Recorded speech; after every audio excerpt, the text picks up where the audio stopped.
Maulid Nabi besar Muhammad, dilahirkannya beliau rahmat bagi seluruh alam. Pancasila adalah common platform, rahmat bagi seluruh bangsa Indonesia.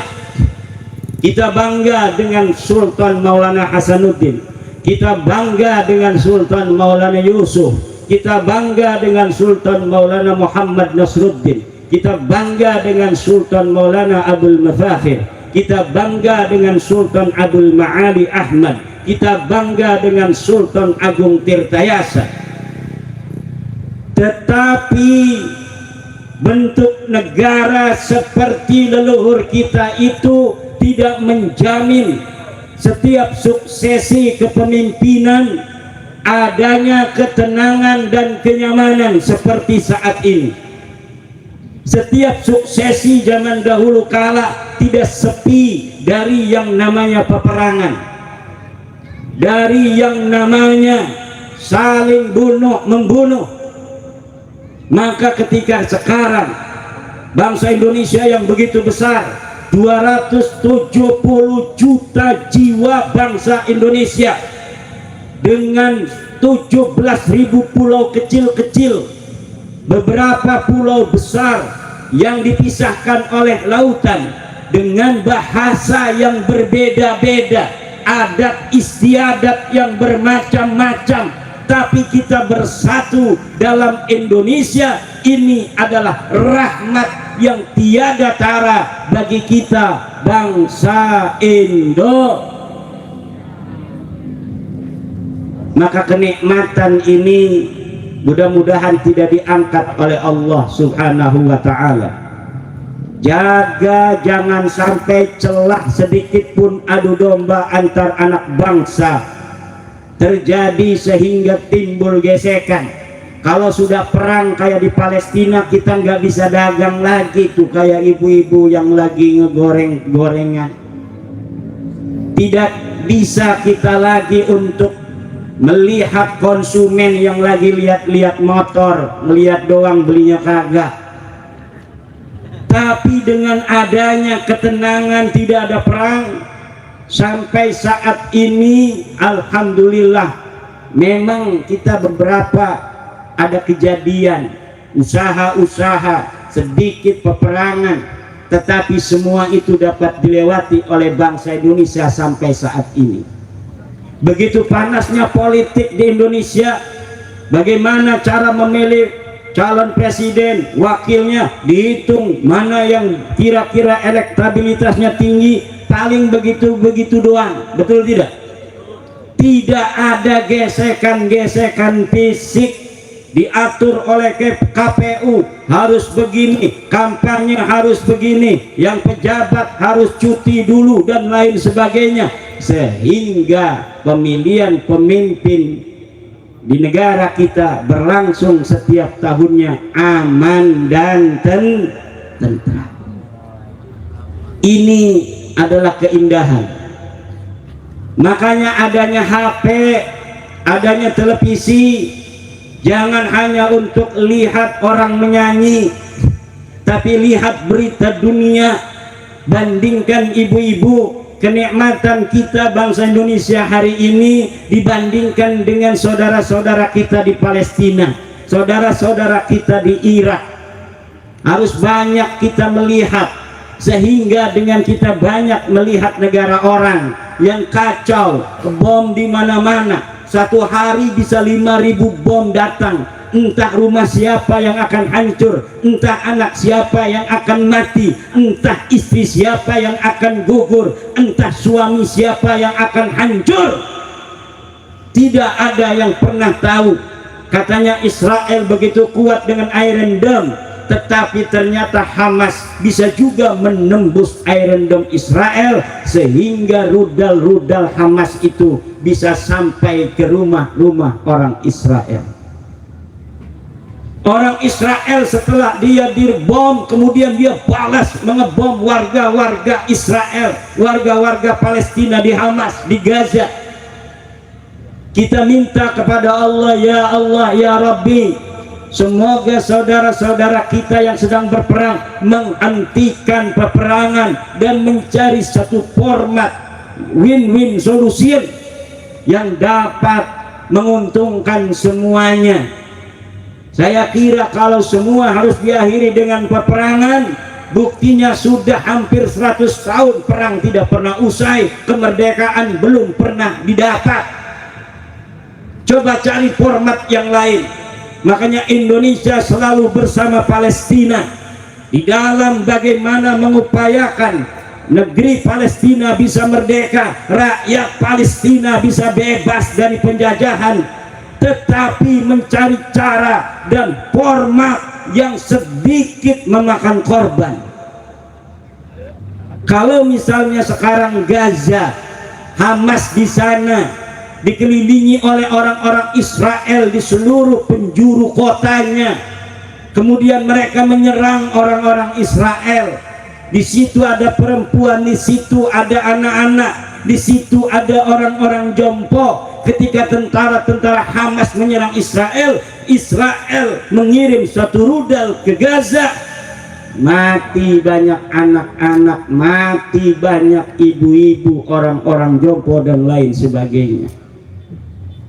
Makanya sejak dulu PBNU mengusahakan bersama Palestina mencari format, mencari cara bagaimana Palestina bisa merdeka tanpa memakan korban.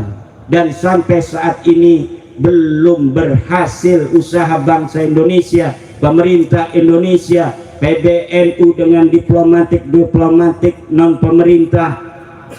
Tetapi kita terus mengusahakan bagaimana bangsa Indonesia senantiasa bersama Palestina. Dalam doa kita bersedih, kita menangis, hanya bisa bersedih dan bisa menangis. Sekarang kita bisa menangis negara orang sedang berperang karena banyak orang memakan korban. Jangan sampai nanti kita ditangisi karena bangsa kita sedang dilanda peperangan dan banyak yang mati di antara kita. Kita sekarang kunut nazilah. Jangan sampai Indonesia dikunut nazilahi oleh bangsa lain, oleh saudara-saudara kita karena kasihan dengan keadaan kita, sementara mereka tidak bisa membantu kita kemari. Paling kita sekarang ini bisa menyumbangkan sedikit harta, mengirimkan supermi, mengirimkan selimut, mengirimkan makanan dan lain sebagainya. Tetapi kita untuk berperang ada undang-undang internasional, ada peraturan-peraturan dunia di mana kita tidak boleh ikut campur terhadap apa yang terjadi di negara lain. Apalagi yang dihadapi adalah negara-negara besar seperti Amerika, negara-negara besar seperti Rusia. Mereka punya kekuatan senjata yang luar biasa, sementara kekuatan negara-negara Islam di bidang senjata belum menyamai mereka. Saya teringat sejak waktu kecil lagu bom nuklir diledakkan. Perdamaian. Kita menginginkan perdamaian, tapi kita senantiasa memproduksi daripada senjata-senjata pemusnah massal. Ini adalah sebuah ironi. Ini adalah sebuah hal yang tidak masuk akal, di mana kita ngomong kita harus berdamai, sementara ada satu negara ingin menguasai negara lainnya. Sementara ada orang pemimpin yang mengatakan saya bertanggung jawab terhadap warga saya agar warga saya aman dan tentram, tetapi dengan itu semua dia serang negara orang lain sehingga negara orang lain itu bangsanya menjadi mayat-mayat yang bergelimpangan. Ini adalah ironi-ironi dunia. Namun kita tidak boleh menjadi putus asa. Takdir memang itu sudah ditentukan. Adaptasi dengan segala takdir memang harus, tetapi saudara-saudara, upaya-upaya yang maksimal sebelum apa yang terjadi di negara orang lain itu terjadi di negara kita harus dilakukan secara preventif. Setiap celah yang akan mengarah kepada perpecahan, yang akan mengarah terhadap adu domba antar anak bangsa harus langsung dihentikan. Maka anak-anak kita jaga, ibu-ibu yang hadir ini, anak-anaknya jangan sampai terkena ideologi-ideologi yang akan merongrong dan menghancurkan kenasionalan kita bangsa Indonesia. Ideologi-ideologi fundamentalis, radikalis yang ingin mengganti dasar negara Indonesia menjadi dasar negara apapun, baik itu komunisme, baik itu Islamisme dan lain sebagainya, harus segera dihentikan. Harus segera diminta anak-anak kita untuk berhenti dan kembali kepada jalan leluhur-leluhur kita. Makanya Islam yang banyak di Indonesia ini hari ini dipegang adalah Islam Ahlus Sunnah wal Jamaah ala tariqah Imam Asy'ari dan Imam Maturidi, di mana akidah Asy'ari ini adalah akidah tawassutiyah bainal ifrati wat tafrid. Fikihnya fikih madhab Syafi'i, itu pula adalah fikih yang tawassut antara ahlur ra'yi dan ahli hadis. Tasawufnya tasawuf Imam Al-Ghazali dan Junaid Al-Baghdadi, itu juga tasawuf yang tawassut. Banyak sekarang tasawuf yang sampai meninggalkan ibadah. Ada lagi tasawuf yang hanya mencukupkan diri ingat dan berbuat baik tanpa menjalankan puasa Ramadan, tanpa haji ke Ka'bah. Hajinya cukup di Sunan Gunung Jati Syarif Hidayatullah. Ada ajaran yang hajinya ke Cirebon, melilingi makam Sunan Gunung Jati karena katanya cukup, tidak usah pergi ke Mekah lagi, apalagi ngantri sampai 30 tahun. Ajaran-ajaran tasawuf yang kita pegang dari zaman Wali Songo sampai hari ini adalah tasawuf tawassutiyah Imam Al-Ghazali dan Junaid Al-Baghdadi. Tariqahnya adalah tariqah Syatariyah, tariqah Qadiriyah, tariqah Syadiliyah, tariqah Rifaiyah. Itu juga adalah tariqah tawassutiyah. Nabi Muhammad sallallahu alaihi wasallam dilahirkan untuk membebaskan manusia dari belenggu penjajahan syirik. Pancasila dilahirkan di Nusantara untuk menjadi pembebas dari belenggu perpecahan. Undang-undang Dasar Proklamasi Kemerdekaan Indonesia rahmat dari Allah Subhanahu wa Ta'ala untuk membebaskan kita dari perbudakan kemanusiaan, penjajahan, kolonialisme. Dan ini harus dijaga, kemerdekaan yang sesungguhnya. La fadla li arabiyyin ala a'jamiyyin wala li a'jamiyyin ala arabiyyin illa bitaqwa. Tidak ada keutamaan orang-orang Arab terhadap orang-orang Ajam. Tidak pula orang-orang Ajam mengalahkan orang-orang Arab illa bittaqwa, kecuali dengan takwa. Inilah ajaran pembebasan dari Rasulullah Muhammad sallallahu alaihi wasallam. Kullun nasi min Adam wa Adam min turab. Setiap manusia berasal dari Nabi Adam dan Adam berasal dari debu. Siapa orang yang merasa lebih tinggi berdasarkan zatnya terhadap orang lain, maka dia keluar daripada ajaran baginda Nabi besar Muhammad sallallahu alaihi wasallam. Hanya iblis yang mengatakan dirinya secara zat lebih baik daripada Adam. Orang pertama kali yang sombong terhadap zatnya, sombong terhadap takdir penciptaannya dari Allah adalah iblis. Kalau hari ini ada satu suku merasa lebih mulia dari suku lainnya atas nama takdir dari Tuhan, maka orang ini mencontoh ilmunya iblis. Karena kita terlahir dari suku Jawa, kita tidak memesan kepada Allah, betul? Kita jadi orang Sunda, tidak mesen dari Allah. Kita hidungnya mancung, tidak mesen dari Allah. Yang pesek apalagi. Kita rambutnya rintik, tidak mesen dari Allah. Kita rambutnya lurus, tidak mesen dari Allah.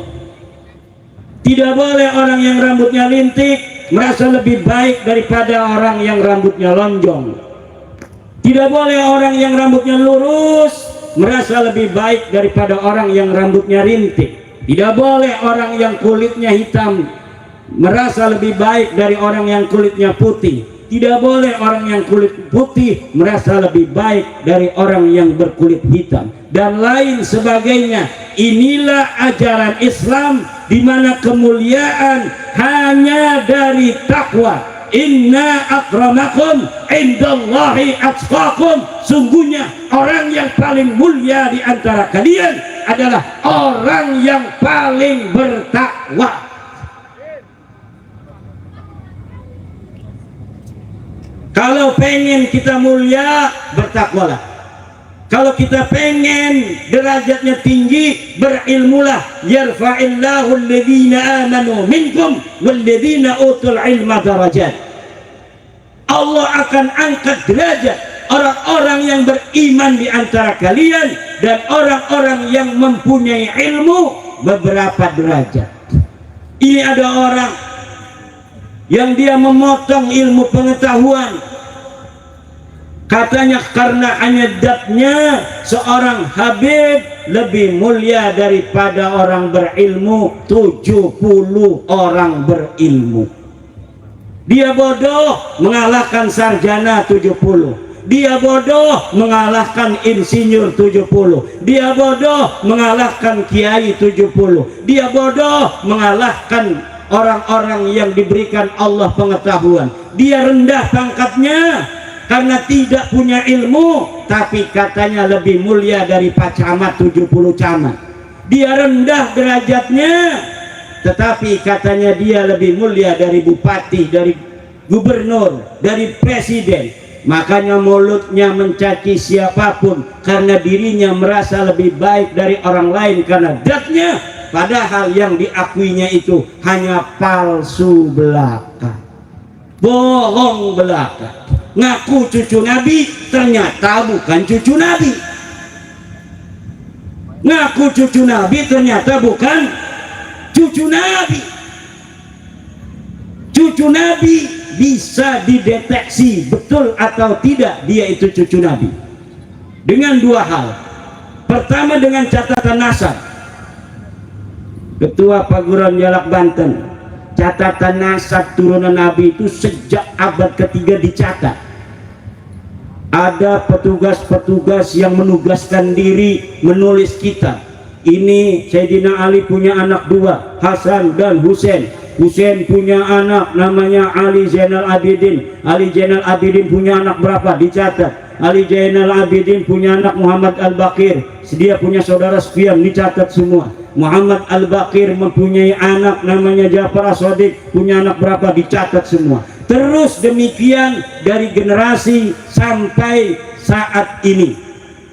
Dan saya mempunyai kitab-kitab nasab sejak abad keempat sampai hari ini.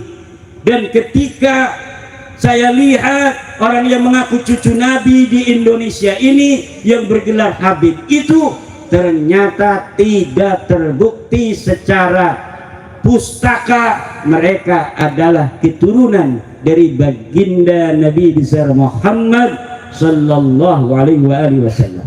Ada yang cara kedua. Cara kedua adalah dengan tes DNA. Itu bukan keahlian saya, tapi ada Badan Riset Inovasi Nasional di Indonesia ini yang bisa memeriksa darah seseorang ingus seseorang, ludah seseorang, rambut seseorang yang mengaku sebagai keturunan dari baginda Nabi besar Muhammad sallallahu alaihi wasallam, kemudian diperiksa di lab. Setelah diperiksa akan ketahuan betul tidak dia sebagai keturunan Nabi. Ada nggak haplo dia sama dengan haplonya Nabi? Haplonya Nabi J1, coba darah kamu tak periksa, ternyata setelah diperiksa hasilnya haplonya bukan J1 tapi haplonya G. Naon eta haplo G? Eta haplo lain turunan Nabi. Jangankan turunan Nabi, turunan orang Arab aja bukan. Kata Profesor Kain dari Badan Riset Inovasi Nasional, jangankan orang Arab, orang Sumeria saja bukan. Sumeria itu J0, jadi Akadia nanti bermutasi J1. Sumeria jadi Akadia, Akadia menjadi orang Arab masih J1. Nanti kalau dia mengaku keturunan Quraisy akan ada kode-kode Bani Quraisy. Kalau dia mengaku keturunan daripada Hasim akan ada kode-kode Bani Hasim.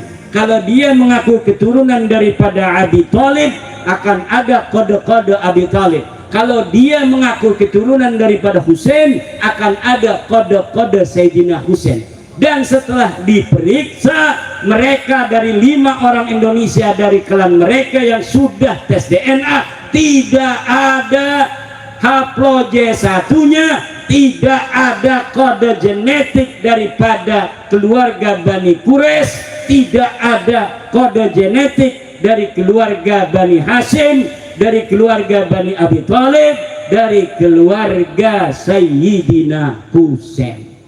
Kalaulah secara pustaka tidak terbukti, DNA juga tidak terbukti, lalu dengan apa kita harus percaya bahwa mereka keluarga besar keturunan daripada baginda Nabi besar Muhammad sallallahu alaihi wasallam?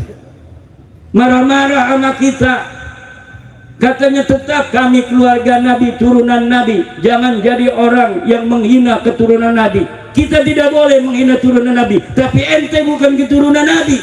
Buktinya di pustaka tidak ada, di DNA tidak terbukti. Lalu atas dasar apa kami menganggap Anda sebagai keturunan dari baginda Nabi besar Muhammad sallallahu alaihi wasallam? Jadi dengan maulid baginda Nabi, Allah telah katakan, wa ma kana Muhammadun aba ahadin min rijalikum.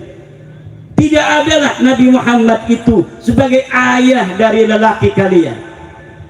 Ayat ini mengandung tafsiran bahwa Nabi Muhammad yang pertama, tafsiran pertama, tidak mempunyai anak laki-laki.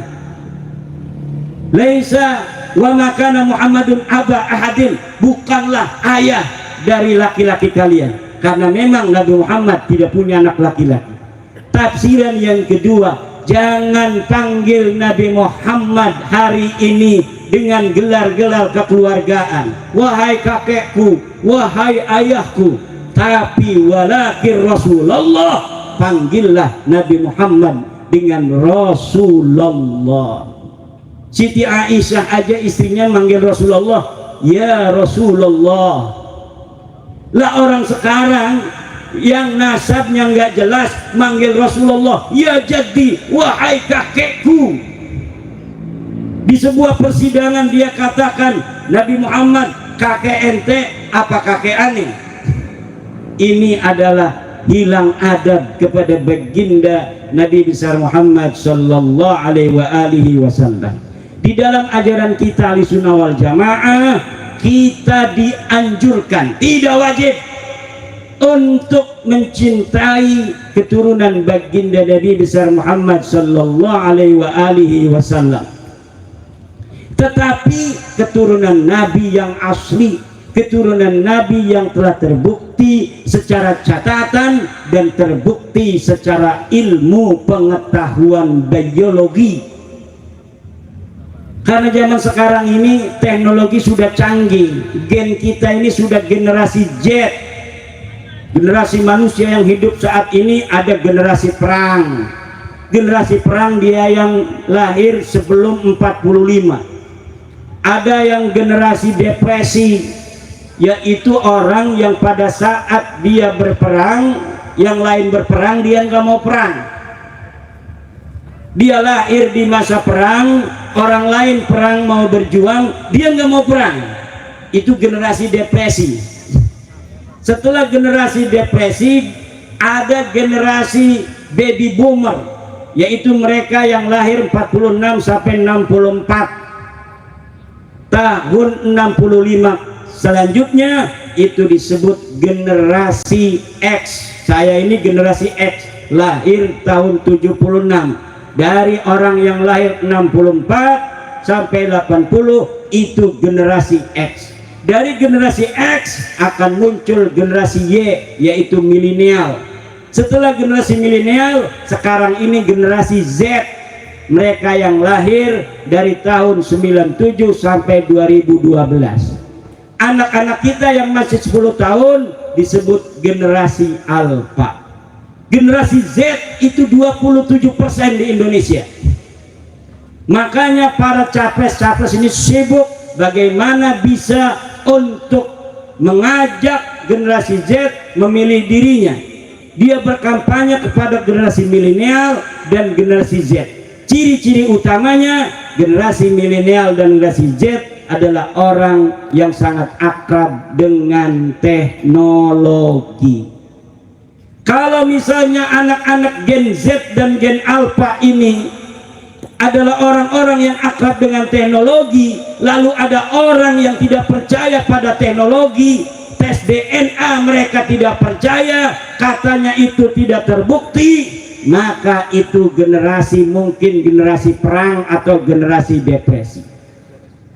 Maka oleh karena itu yang paling harus kita jadikan patokan dalam hidup ini adalah takwa kepada Allah Subhanahu dan ilmu pengetahuan. Jangan lawan ilmu pengetahuan.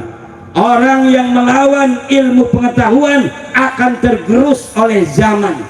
Dia akan dianggap manusia purba, manusia yang ketinggalan zaman, manusia yang tidak mempunyai masa depan. Manusia yang melawan teknologi hari ini adalah manusia yang akan ditinggalkan kehidupan.